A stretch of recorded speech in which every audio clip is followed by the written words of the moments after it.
Captain Ibrahim Traore. Ibrahim Traore. Ibrahim Traore. Ibrahim Traore. Keep this photo safe as it forms the foundation of today's story. When I looked at it, a thought came to mind. If you don't have the strength to finish a fight, don't start it. We all have moments of doubt. We all have our weaknesses and we all have our faults. No one is perfect.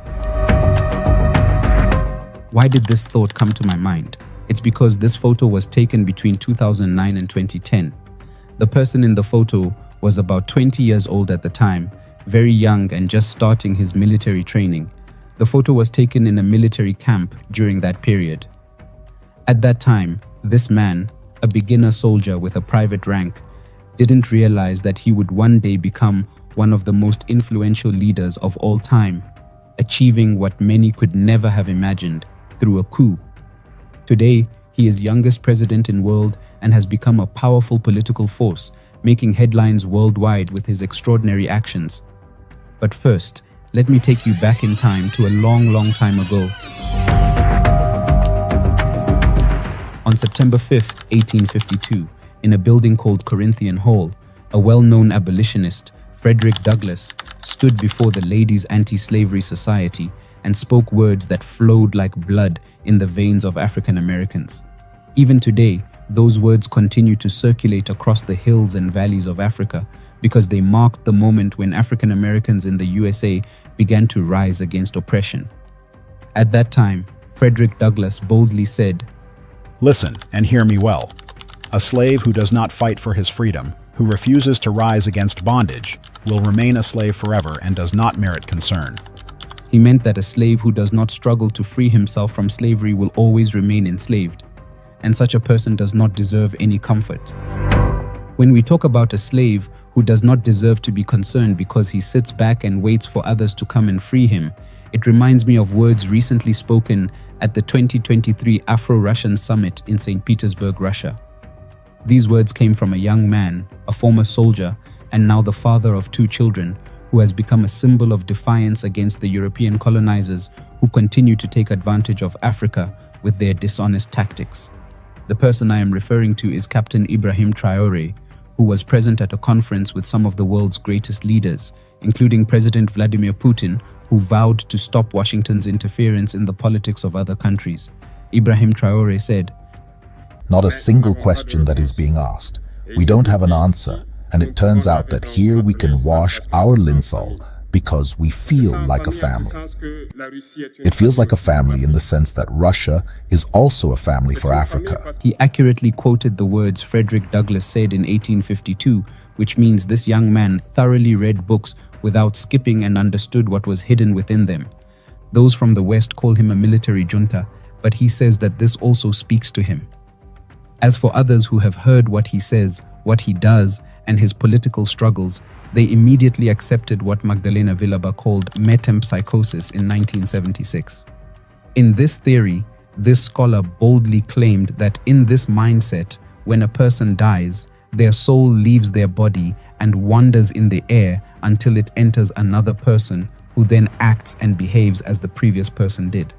Those who observed this concluded, no doubt, when Thomas Isidore Noel Sankara, the hero and renowned figure from Burkina Faso, died tragically on October 15, 1987, his soul left Ouagadougou, where he died, and traveled past the Kokologo region, passing through the bowls of Koudougou and Dédougou.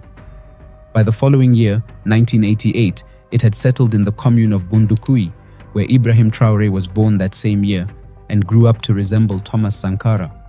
The prophecies in the writings of Magdalena Villaba, Kurt Friedrich Gödel, and Arthur Schopenhauer, which claimed souls would leave one person and enter another, were fulfilled in the land of Burkina Faso, known as the land of upright men, as the people of Burkina Faso proudly say in their praises and tributes to their hero, Thomas Sankara.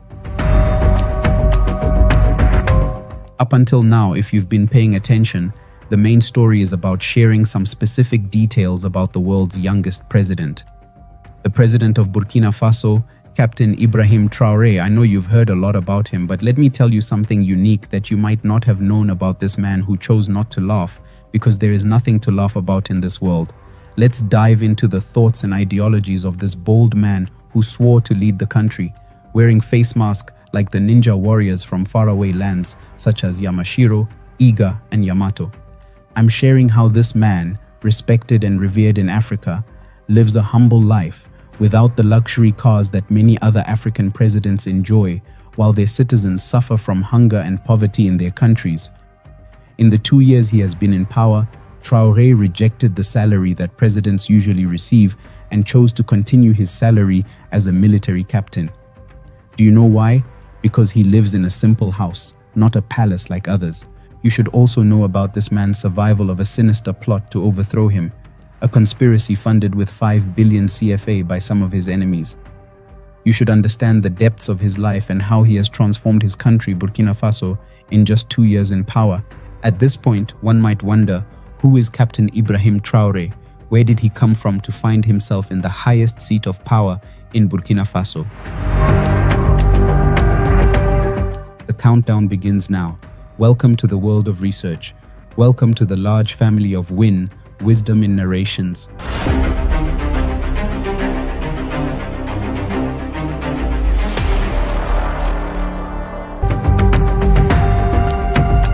Captain Ibrahim Traore was born on 14th March 1988 in Kera, Bondokui, Muhun province of Burkina Faso.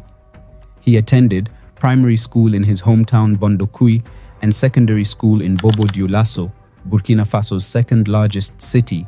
In this school, he was known as being quiet and very talented.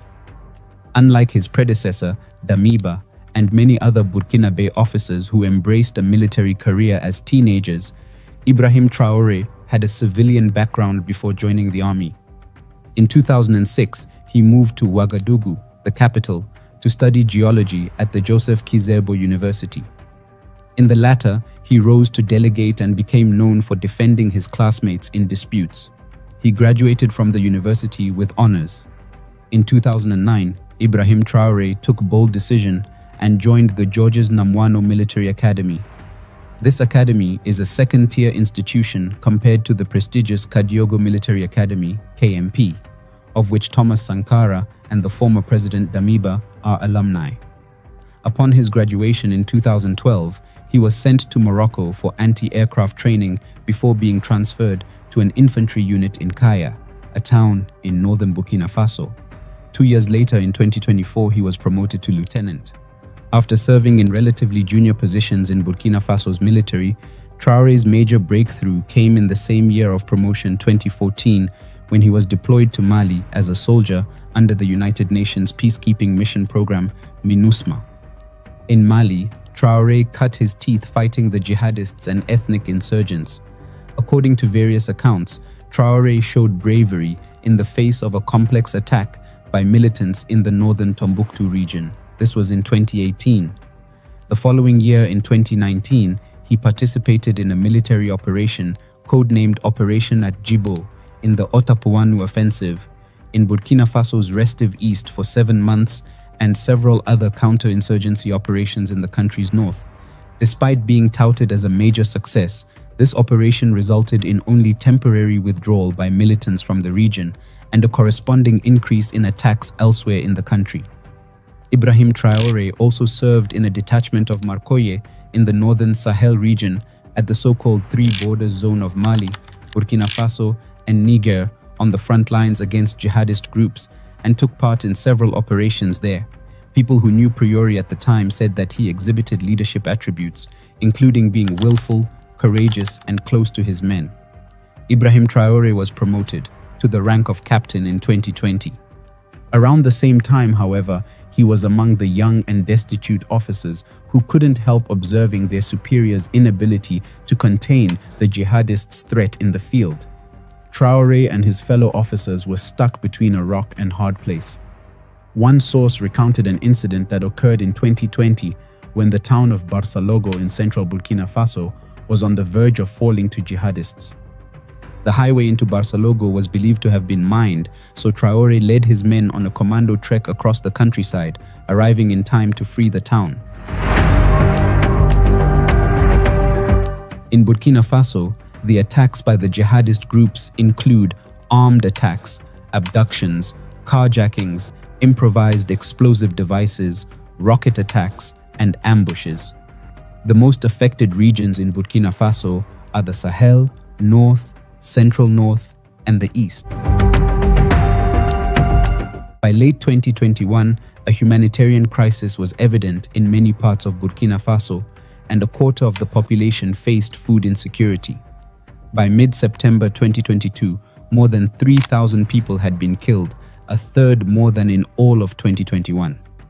Overall, some 2 million people have been displaced in Burkina Faso. In January 2022, a military coup led by Lieutenant Colonel Paul-Henri Damiba overthrew the civilian government of President Roch-Marc Christian Kabore. President Kabore was elected in 2015 and re-elected in 2020 to replace President Michel Kafando, who led a transitional government following the 2014 popular revolution that ousted Blaise Compaoré. Blaise Compaoré ruled Burkina Faso for 27 years after taking power in the 1987 bloody coup that claimed the life of revolutionary leader Thomas Sankara. When Damiba took power, he cited President Kabore's inability to curb the Islamic insurgency plaguing Burkina Faso. Soon after taking power, Damiba instituted the Patriotic Movement for the Safeguard and Restoration, the MPSR, and vowed to reconquer the country by fighting the jihadist insurgents and helping the 2 million internally displaced people return to their homes. Captain Ibrahim Traore became a member of the MPSR, as Damiba's junta chose to call itself. In March of 2022, Damiba promoted Ibrahim Traore to become the head of artillery in the Kaya regiment in the center of the country, but it was a move that ironically would sow the seeds of Damiba's own downfall. Unfortunately, during President Damiba's short time in power, attacks by militant Islamists increased in Burkina Faso as they seized territory in rural areas and encircled cities. Under this new government, little improvement was seen by many members of the military. Those stationed in remote areas often did not receive their pay on time. Captain Ibrahim Traore's regiment became a source of discontent, and Traore himself, tasked by his colleagues with channeling their frustrations, made several trips to Ouagadougou to plead their case with President Damiba. As the months went by, discontent with President Damiba continued growing among the troops. The soldiers still faced the same logistical difficulties and were suffering heavy losses. This is while Lieutenant Colonel Damiba and his entourage of air-conditioned officers sitting in their comfortable, cool headquarters in the capital were accused of being out of touch with reality. Disillusionment at the response of Damiba's government turned into anger, which appears to have crystallized among the soldiers into resolve to seize power. Like the January push, the trigger was an attack on 26 September 2022 by jihadist forces on a 150-truck convoy loaded with food headed for Djibo, one of the main cities in the war-torn north. This city of 60,000 people had been under siege by terror groups for about 18 months. This attack on the convoy, which was claimed by an Al-Qaeda-linked group, killed 37 people, including 27 soldiers. In the army ranks, the frustration was clear, especially among the youngest members. This defeat of the army was pinned on Damiba. A week earlier, he had mobilized a 70-strong delegation to attend the United Nations Summit in New York. There, President Damiba argued that his government was making some progress in the fight against terrorism, and he also asked for support from the international community. The trip to the United Nations Summit was perceived at home in Burkina Faso as wasteful and in total disregard of the dire insecurity situation of the country. In the days that followed, Captain Ibrahim Traore, on behalf of many aggrieved soldiers, went to Ouagadougou to speak with President Damiba. He asked for an audience with the presidents, but never received an answer. Faced with what they saw as contempt, Traore and other officers of his generation decided to take action. At dawn on September 30th, 2022, gunfire erupted across Ouagadougou, the capital of Burkina Faso. It was the opening act of a coup that would shake the nation. By 8 p.m. local time, a striking scene unfolded on national television. A soldier in military fatigues, wearing a bulletproof vest, and a red beret, appeared on the Burkina Broadcasting Corporation, RTB. Surrounded by hooded and helmeted men, he delivered a bombshell announcement. Captain Ibrahim Traore was taking over as head of the Patriotic Movement for Safeguard and Restoration, MPSR, overthrowing Lieutenant Colonel Paul-Henri Sandaogo Damiba. The coup leaders justified their actions by accusing Damiba of betraying their shared vision. They claimed he had failed to address the deteriorating security situation that had initially motivated the January 2022 coup, which brought him to power. Instead, they said, Damiba had focused on unfortunate political adventures, neglecting the fight to reclaim territories occupied by jihadist insurgents. According to Traore, he and other officers had attempted to persuade Damiba to refocus on the rebellion, but his refusal left them with no choice but to remove him. Discontent had been brewing for months, especially among younger officers who carried the hardest burden of the fight against armed groups linked to ISIL and Al-Qaeda. The elite Cobra unit, known for its frontline operations, faced delays in pay, further deepening frustrations. When the plotters launched their coup on September 30th, Traore, still a captain, found strong support within the Cobra unit, which played a key role in the operation. Traore's junta declared its commitment to addressing the country's challenges. They vowed to refocus on national security, restore territorial integrity, and uphold Burkina Faso's international commitments, including respect for human rights. Additionally, they announced plans to diversify Burkina Faso's international partnerships in the fight against jihadism. However, the coup soon escalated into a broader crisis.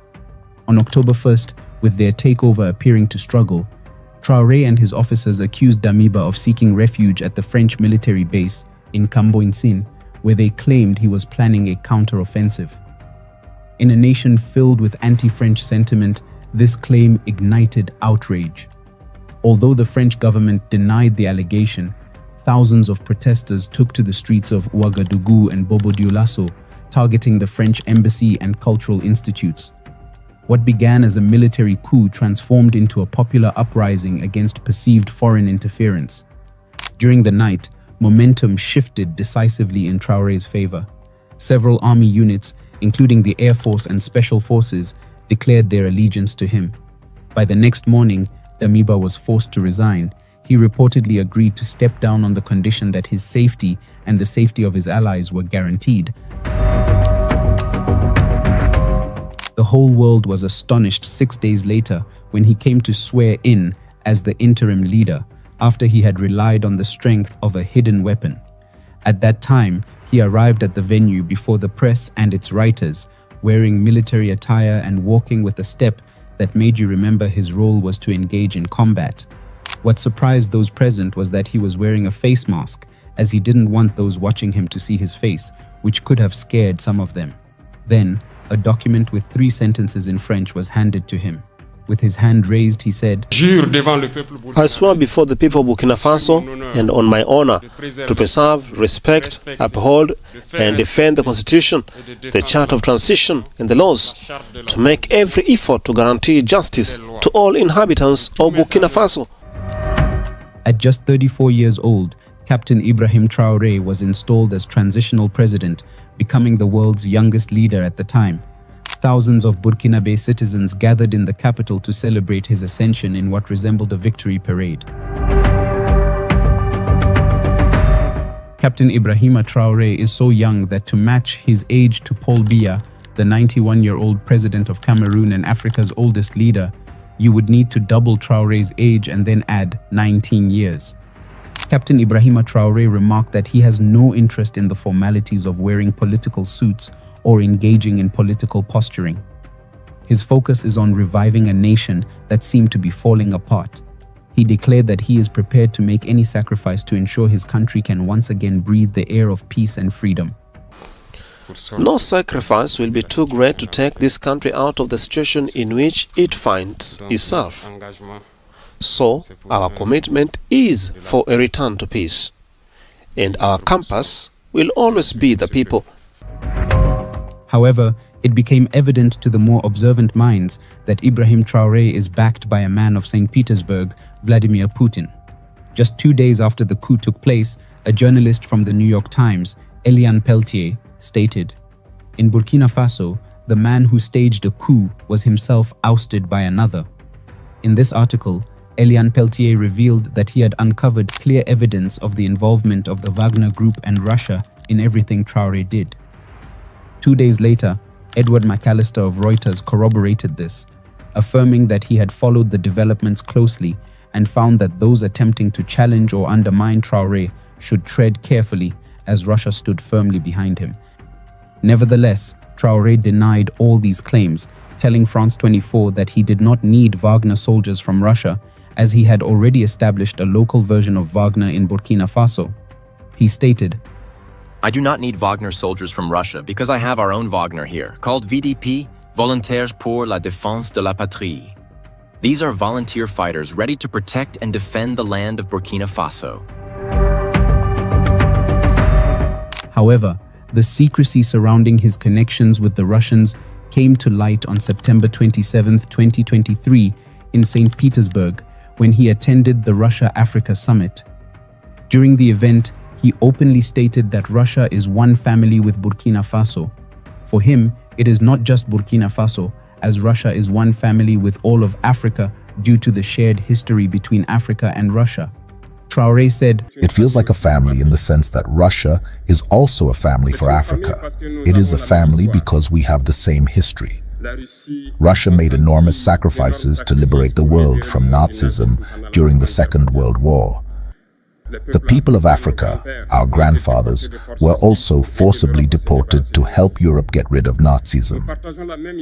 We share the same history in the sense that we are the forgotten peoples of the world, whether in the history books, in documentaries, or in film." Those who heard this said, "Now Traore, we have proof. You can no longer deny your ties with the Russians, especially since you call them brothers, and openly declare without hesitation your support for working with them." Traore initially promised to hold democratic elections by July 2024. However, on May 25, 2024, the junta announced an extension of its rule for another 5 years, with Traore remaining in power. The decision sparked mixed reactions domestically and internationally, as many questioned whether it marked a retreat from the promised transition to civilian governance. Since Traore's rise to power, relations with France, Burkina Faso's former colonial ruler, have remained tense. Demonstrations demanding an end to the French military presence reflect a broader sentiment across West Africa and the Sahel, where anti-French sentiment is growing. Traore's leadership has also seen Burkina Faso strengthen ties with other global partners, signaling a shift in the nation's foreign policy. In January 2023, Burkina Faso gave France 1 month to withdraw its troops as it ended a military accord that allowed French troops to fight insurgents on its territory, citing a wish for Burkina Faso to defend itself. The following month, in February 2023, the two countries, France and Burkina Faso, officially marked the end of French military operations in the West African nation after a flag-lowering ceremony at the French Special Forces camp. Since the time of coup up to today, Ibrahim Traore consistently appeared in military combat attire, complete with a red beret, tactical gloves, and a pistol on his right thigh. This has become his signature look. So today, how is this youngest president in the world, Captain Ibrahim Traore, who took power through a military coup, living? Does he ride in luxurious and expensive cars like other African presidents who exist to exploit their countries? Does he live in lavish homes? How does he and his family live? Ibrahim Traore, the president of Burkina Faso, has chosen a different path, one that rejects the status quo.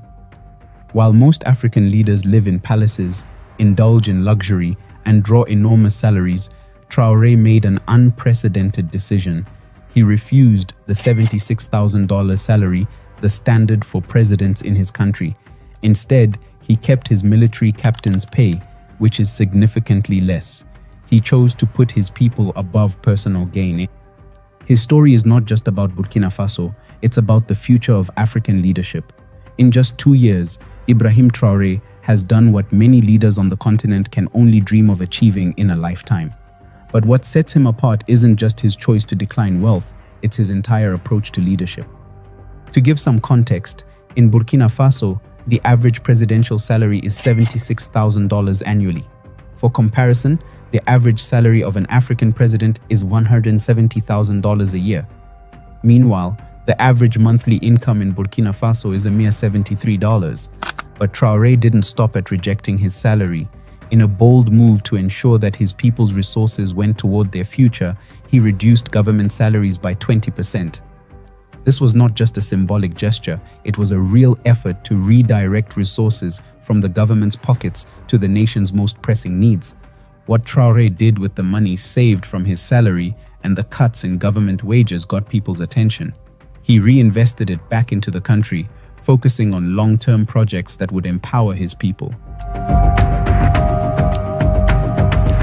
Traore invested in building schools, mechanizing agriculture, and even setting up textile factories. He took the initiative to create domestic tomato processing plants to reduce dependency on imports and build a more sustainable agricultural sector. But perhaps most impressively, he laid the foundation for oil refineries. These are not short-term projects, they're long-term investments that will drive the country's economy for decades to come. This isn't just talk, these are real, measurable steps toward transforming Burkina Faso's economy. In a continent where most leaders flaunt their wealth, boasting fleets of expensive cars, private jets, and sprawling mansions, Traore has chosen simplicity. He drives a basic car, wears military fatigues, and lives modestly. This is a stark contrast to leaders across Africa, where opulence is often seen as a symbol of power. Traore has rejected that notion entirely. He lives by a simple principle. His duty is to his people, not to luxury. His leadership style has earned him comparisons to Burkina Faso's revolutionary hero, Thomas Sankara. Like Sankara, Traore values service over personal comfort, proving that humility in leadership doesn't equate to weakness. It strengthens the bond between a leader and their people. While many presidents would use their position for self-enrichment, Ibrahim Traore has done the opposite. His focus has been entirely on service. He has reduced his salary, rejected the perks of office, and ensured that the government's financial resources benefit the country's development. This is true leadership in action. Ibrahim Traore's leadership is not about self-promotion or seeking personal gain. In fact, little is known about his personal life. Unlike many African leaders who parade their families and relationships in the public eye, Traore keeps his private life completely out of the spotlight. You won't find photos of his wife or children online, an uncommon practice for heads of state. His focus remains firmly on his country's future, not personal attention. This level of dedication to service is rare in world leadership, let alone in Africa, where political figures often use their positions for self-promotion. In less than 2 years, Ibrahim Traore has proven that leadership doesn't have to come with excess wealth or luxury. His focus on humility, service, and prioritizing the welfare of his people has made him an exception in a continent where power is often synonymous with personal enrichment. By rejecting the idea that a president must be rich and live in luxury, Ibrahim Traore is paving the way for a new kind of leadership in Africa, one where the people come first, not the politicians. His actions have already made a significant impact on Burkina Faso, and if other leaders across Africa follow his example, the future of the continent could look very different. Allow me to take you into the part of the rescue of Captain Ibrahim Traore's regime overthrow. How did it happen that Captain Ibrahim Traore himself survived a coup d'etat just as he executed one? It was part of a sinister plot that involved up to 5 billion CFA francs.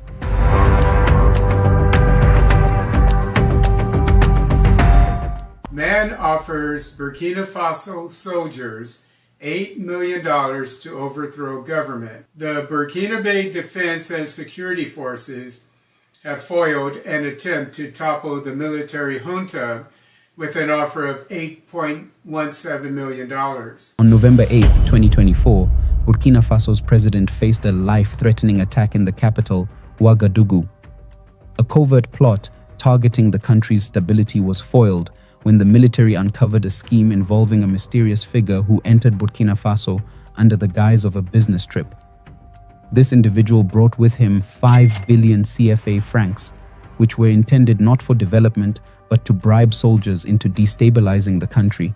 The money was meant to fund a coup and shift Burkina Faso's leadership. The suspect, linked to influential foreign interests, sought to exploit the country's weaknesses. Burkina Faso, abundant in natural resources such as gold and other minerals, holds a strategic position in West Africa. As the country had made strides towards stability, certain foreign powers viewed this as a threat. The plot was simple: bribe soldiers with large sums of money to secure their loyalty, igniting chaos that would shift power.